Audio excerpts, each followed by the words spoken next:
সিরাজগঞ্জের বেলকুচিতে নির্বাচনী সহিংসতায় পরাজিত প্রার্থী বদিউজ্জামান ফকিরের দুঃসম্পর্কের চাচা আব্দুল আলিম নিহত হয়েছেন। রোববার দিবাগত রাতে ঢাকার একটি হাসপাতালে নেওয়ার পথে তার মৃত্যু হয়। নিহত আব্দুল আলিম বেলকুচি উপজেলার কামারপাড়া গ্রামের মৃত হায়দার আলীর ছেলে। আটককৃতরা হলেন একই গ্রামের চান মিয়া, রাসেল ও আবুল। আসলে নির্বাচন চলাকালীন মে মাসের 1 তারিখে মনে করেন যে আমি থানায় আসি, চালা 7 রাস্তা মোড়ে আমাকে আক্রমণ করে। ওখান থেকে আমি বের হয়ে থানায় আশ্রয় নিতে আসি। ওই সময় আমার প্রতিপক্ষ প্রার্থী ইঞ্জিনিয়ার আমিরুল ইসলাম, দোয়াত কলমের প্রতীক, উনি মনে করেন থানায় এসে সে আমাকে মনে করেন যে পুলিশ ও জনগণের সম্মুখে সে ডাইরেক্ট বলছে যে বদি ফকিরের রক্তদাহ হোলি খেলবো। তা আসলে তো সে আমার রক্তদাহ হোলি খেলতে পারতেছে না, বিদায় সে তার জনগণ দিয়ে মনে করেন যে প্রতিনিয়ত মনে করেন যে আমাদের নেতাকর্মীদেরকে আঘাত করতেছে। আর আজকে যে মারা গেছে আমার চাচা, নির্বাচনের দিন মনে করেন যে ঠিক ডিক্লেয়ার হওয়ার পরই মনে করেন যে তার উপরে আক্রমণটা করে।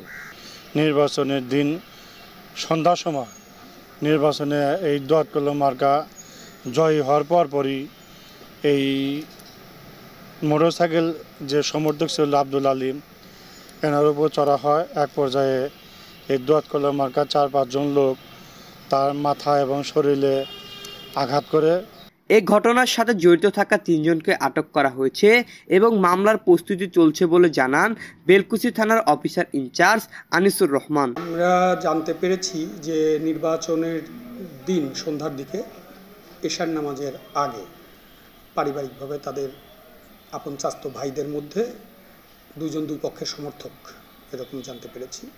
2 ভাইয়ের মধ্যে মারামারির ঘটনা ঘটে। পরবর্তীতে তারা চিকিৎসা নেয়, কিন্তু তারা নিজেদের মধ্যে মারামারির ঘটনার বিষয়ে এই জন্যে পুলিশকে অবহিত করেনি।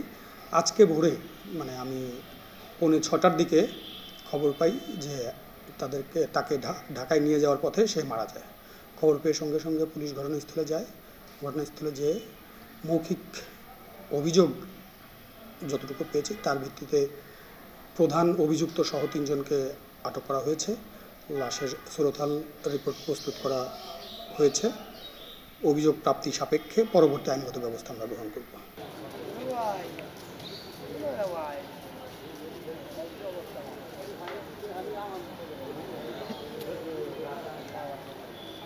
Arifin moon, news desk.